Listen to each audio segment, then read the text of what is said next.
Welcome to Pub and Porch, Applied Stoicism in Modern Life, hosted by Adam Piercy and Mick Mulroy.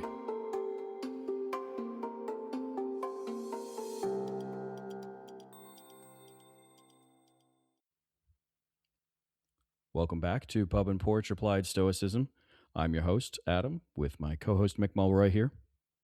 Today we're going to start the episode talking about one of the quote-unquote big three when it comes to the Stoics, which is Epictetus.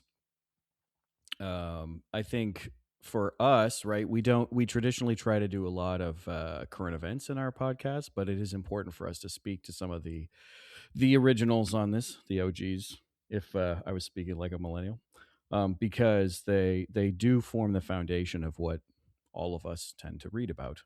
So I'm going to quickly mention at the beginning that there are some really good resources that I was pulling from while prepping for this episode. There's Epictetus, Discourses and Selected Writings from the Penguin Classics. I recommend this book because it has a great introduction to his life as well as his writings, even though he never really wrote anything himself. And also Ryan Holiday's Lives of the Stoics, which I highly recommend because there's a whole section on Epictetus that he writes about.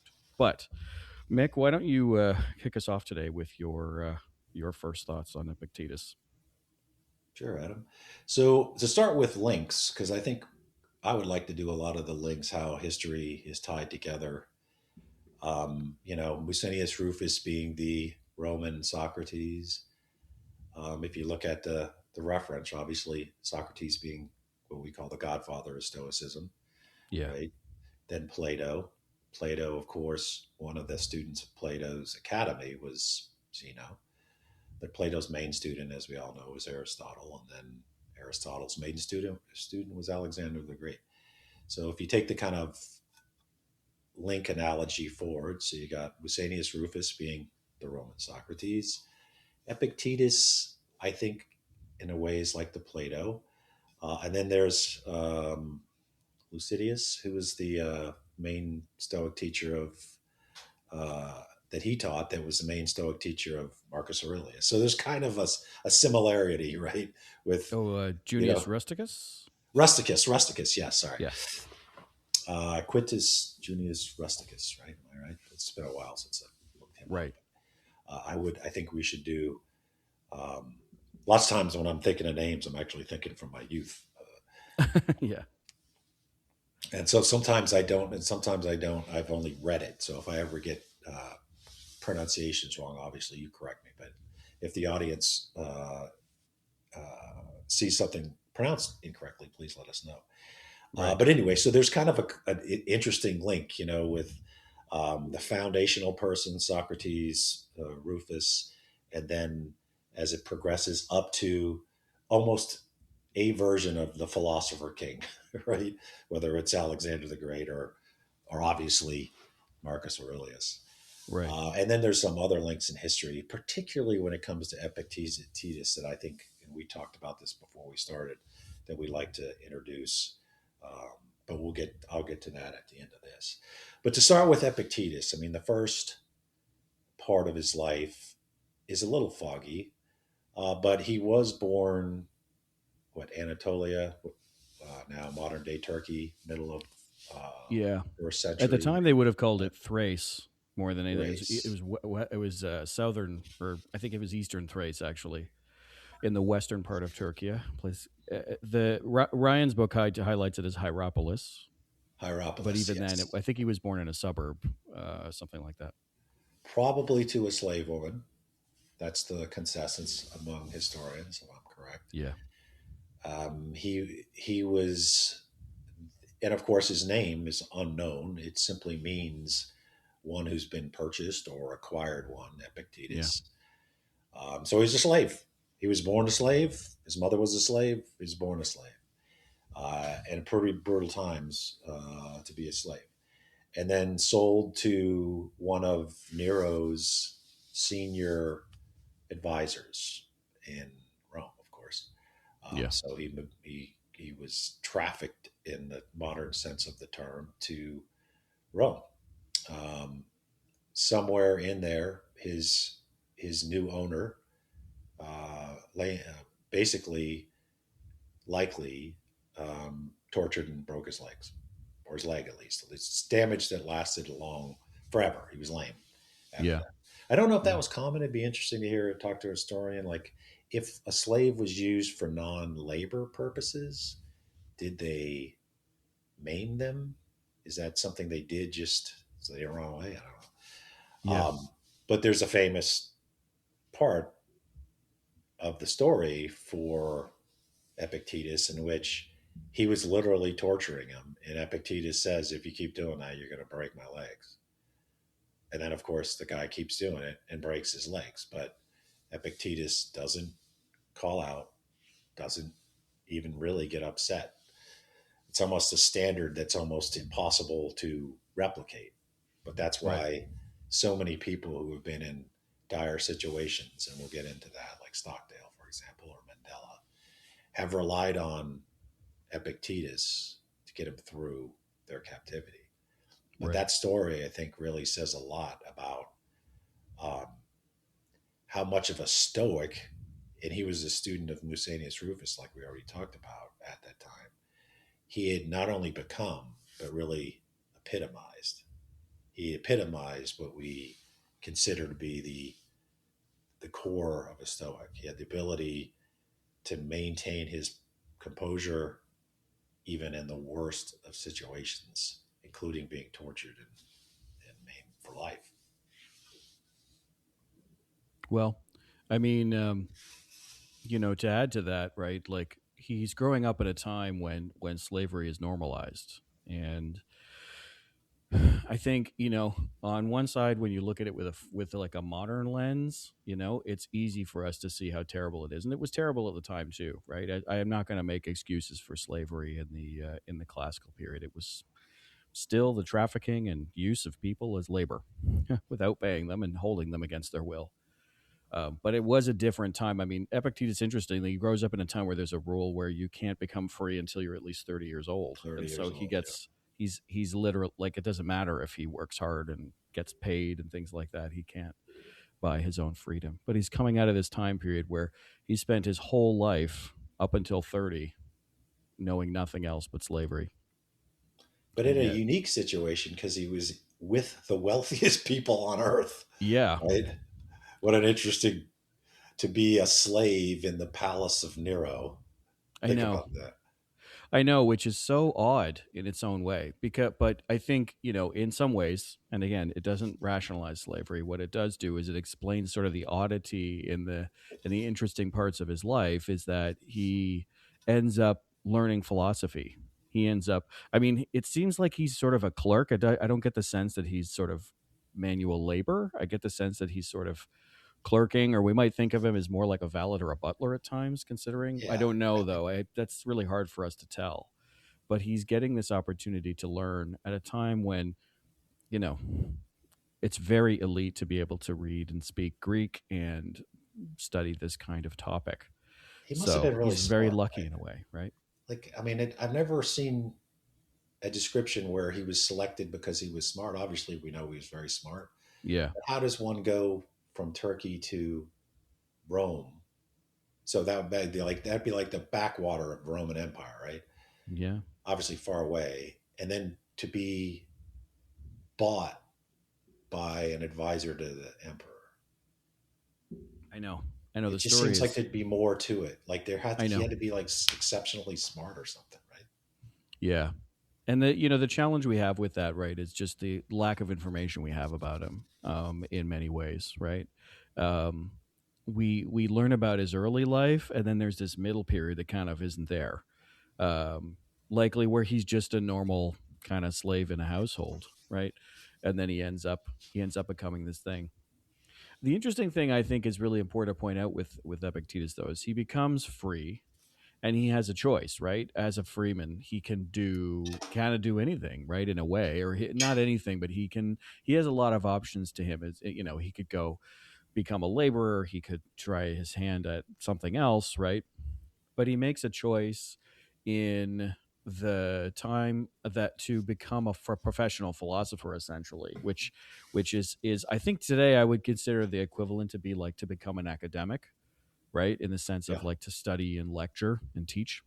Right. And I find it so interesting because out of the big three that we always talk about, right, Marcus and Seneca and Epictetus, he's the only one who doesn't have another job, right? He's strictly an academic sort of philosopher. And Nero, Nero being counseled by Seneca and Seneca being a Stoic, that's not the only thing Seneca's counseling him on. He's counseling him on lots of Right. things because Seneca has his own business, right?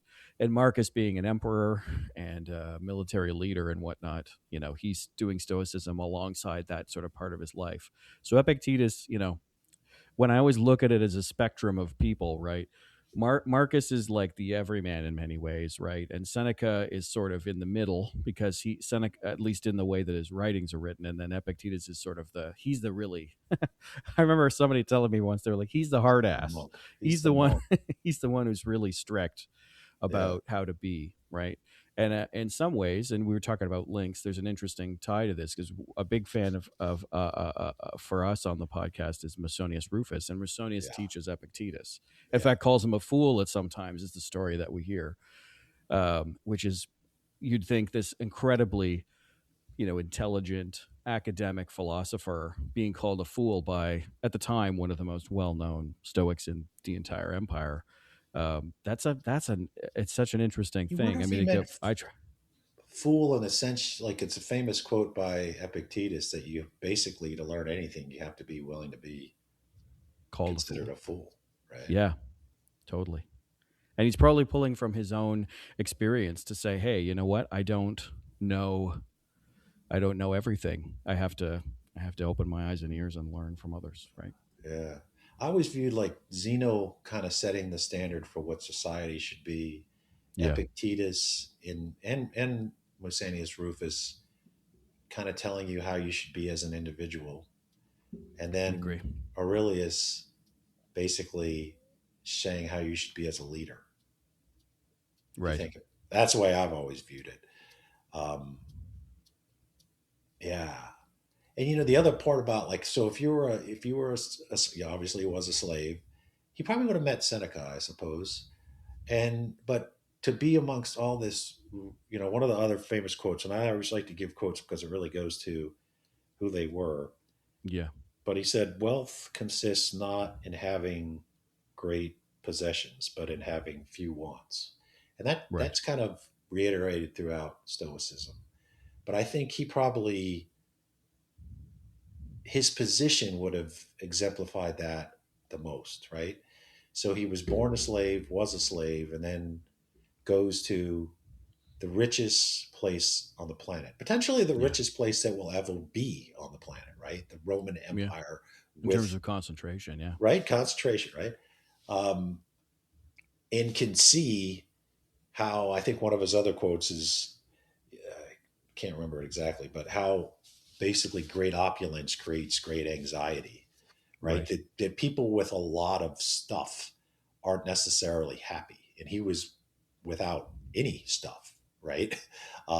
And found the happiness, right? You got to make your own happiness, man.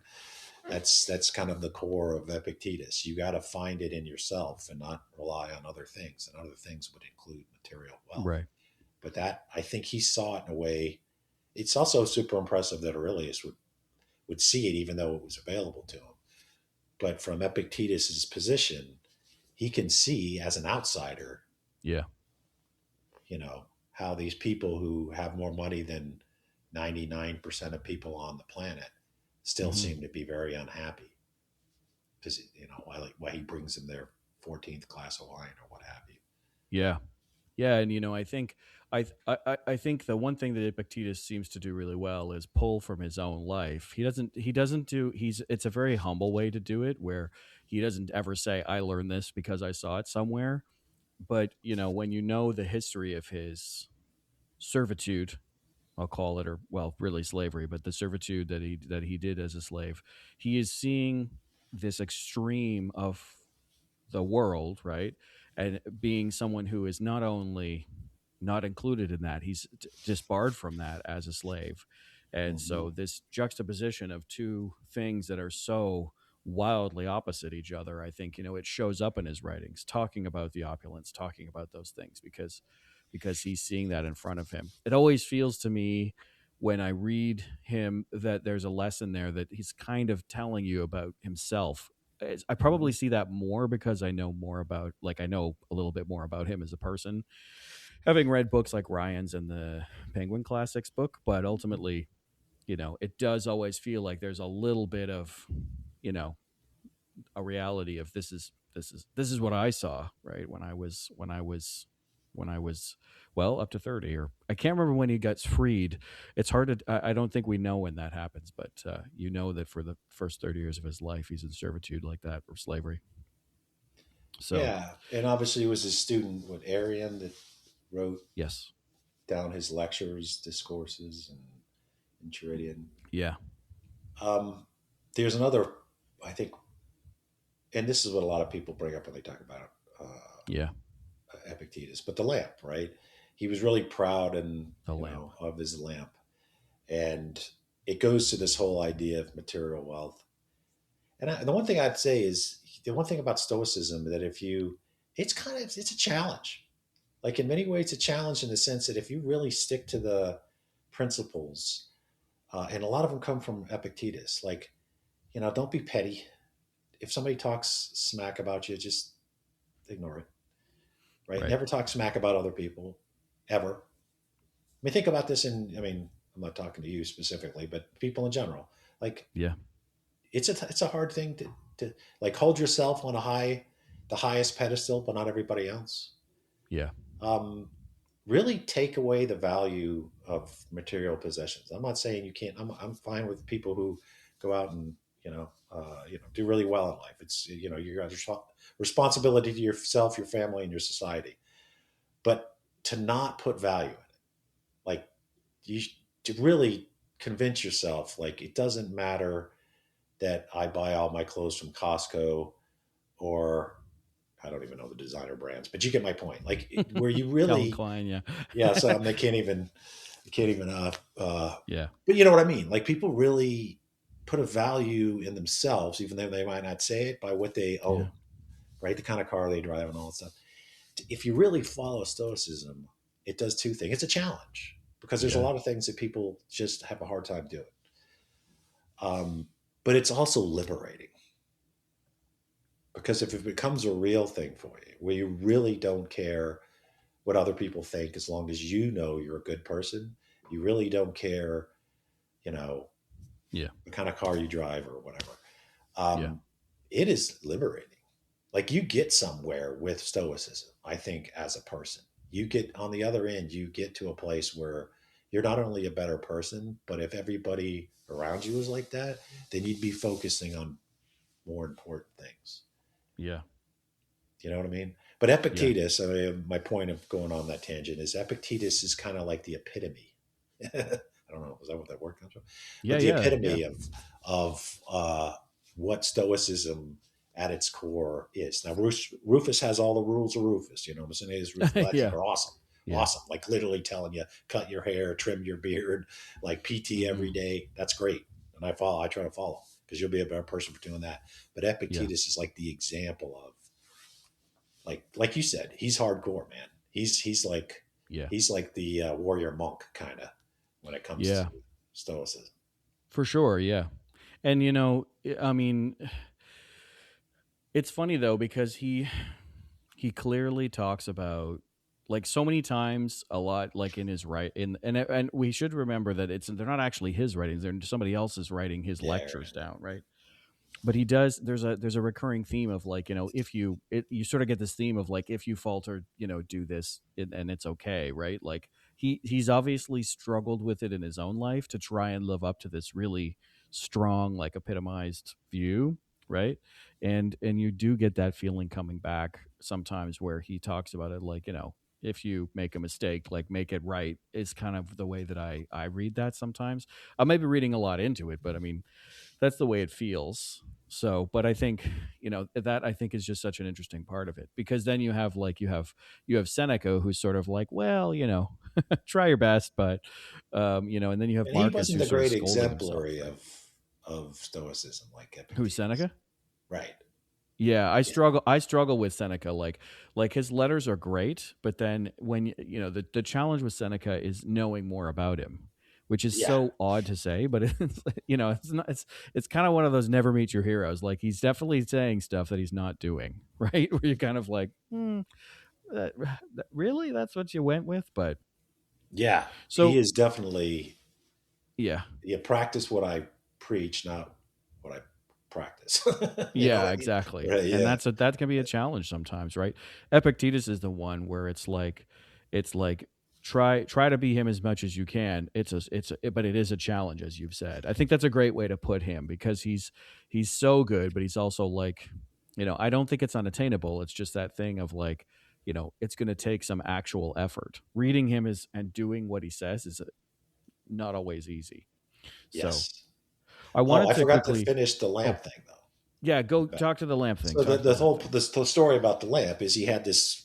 It was one of the possessions he really liked. Yeah. The guy who doesn't really have possessions, and then it was stolen. And instead of being all bummed up about it, he said, "Well, Yeah. this time I'm going to buy like a cheapo lamp." So the robber comes back; he'll be disappointed because he's going to get Yeah. the cheapo lamp.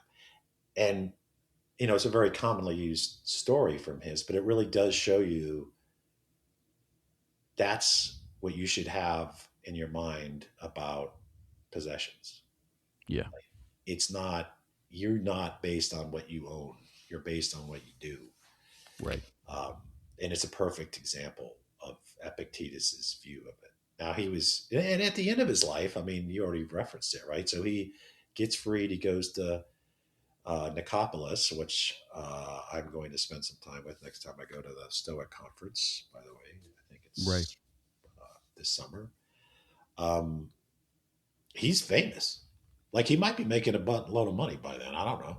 I mean, he even Yeah. has Roman Hadrian coming to visit him Yeah. Like we there. know he's lecturing. We know he's lecturing, but I also don't know if that's I don't know how that works. Is like he taking donations? Is it like he's doing it on like is he doing it Speaker's Corner in Hyde Park type of thing where it's like you put a hat down and you start talking, or is it more of a formal thing? I think it's more formal than that, but Yeah, it's you're hard right. to I don't tell. know. I only know from the story that Emperor Hadrian went to see him.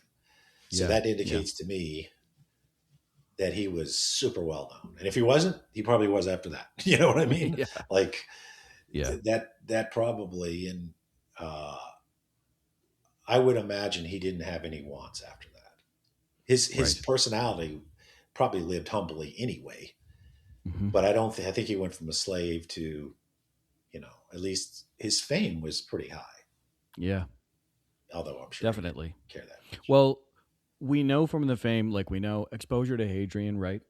Antoninus Pius, obviously, living at the same time period as Hadrian and Marcus. There's this crossover event that kind of starts, and then we know, although we don't have them today, we know that copies of Epictetus' writings that we no longer have are referenced in Marcus's own writings, right? So he's got this Mhm. like there's a whole line of emperors, Hadrian, Antoninus Pius, and then Marcus Aurelius, who are pulling from this guy who ultimately like is sort of this big success story in this in a sense. I hate calling it that because it feels like I'm calling it like a Cinderella story, coming from nothing. But at the same time, he's earning his way through his lectures. It seems like, right, and that's something that I think is very important to point out that people are coming to him. He's not.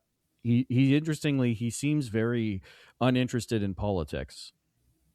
Like he leaves Rome, he goes somewhere else, but he's still being referenced by all these people who are trying their best to do the right thing, right? So do we think Justicus went to Nicopolis? That's an interesting question. I would be unsurprised if he did.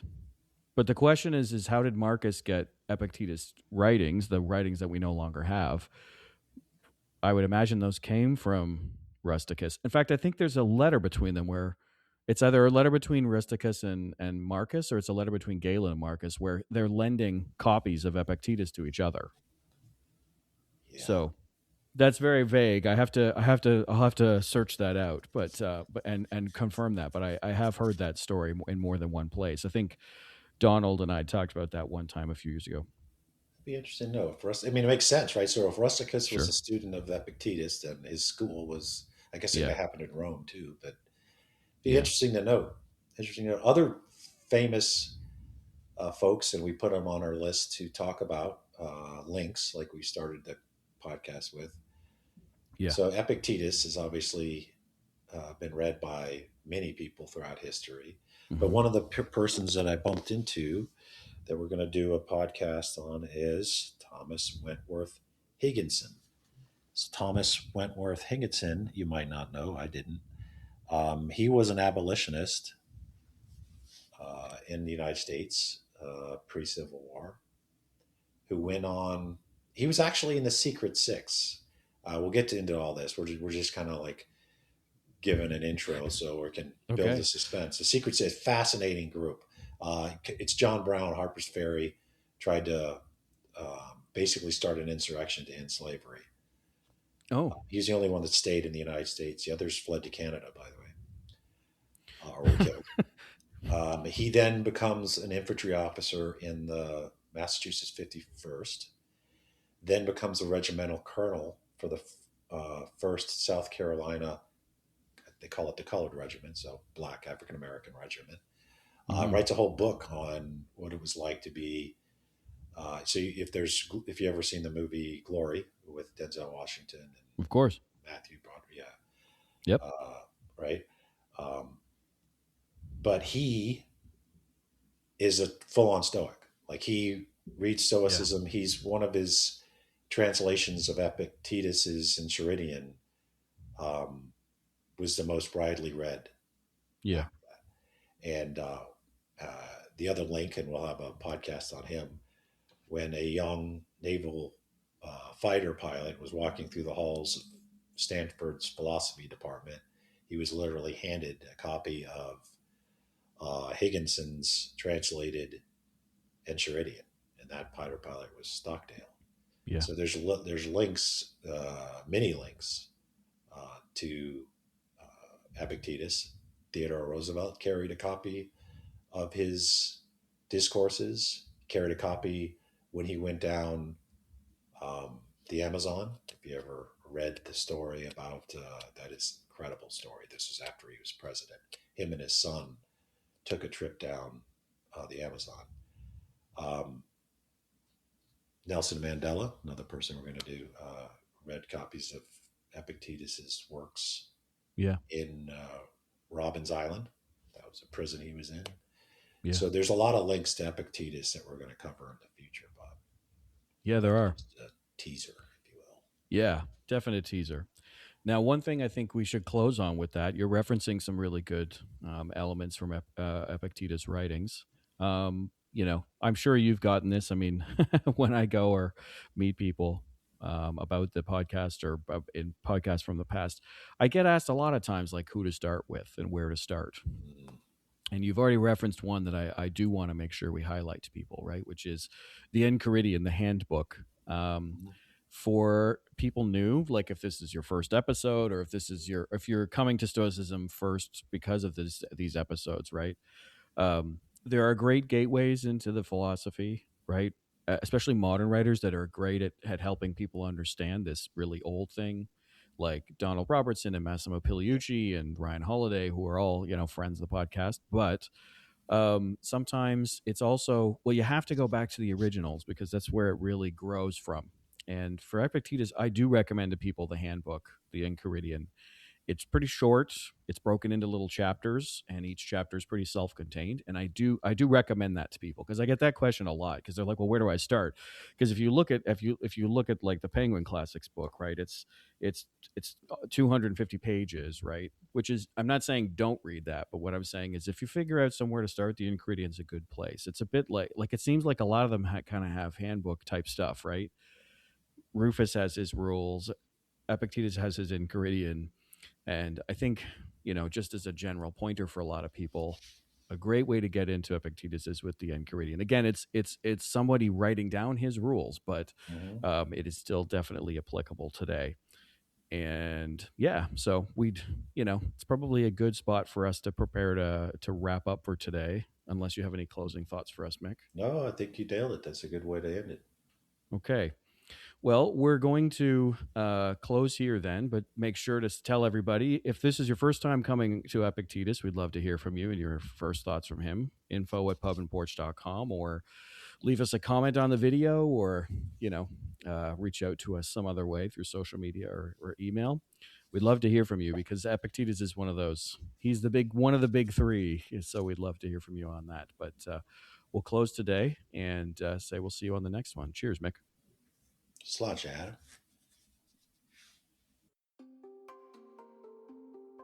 Thank you for listening to the Pub and Porch podcast. If you'd like to find out more about the podcast or its host, head over to pubandporch.com, and you can listen to all our episodes on Spotify, Apple, or whichever platform you prefer. And if you'd like to help out with the podcast, you can find us on Patreon. Drop us an email if you have a comment on any past episode, you have a suggestion for future episodes, or you have an essay on an important topic for Stoicism. Send it to us, and then we can be reached at info@pubandporch.com. Today's music was provided by bensound.com. Until next time, Pub and Porch out.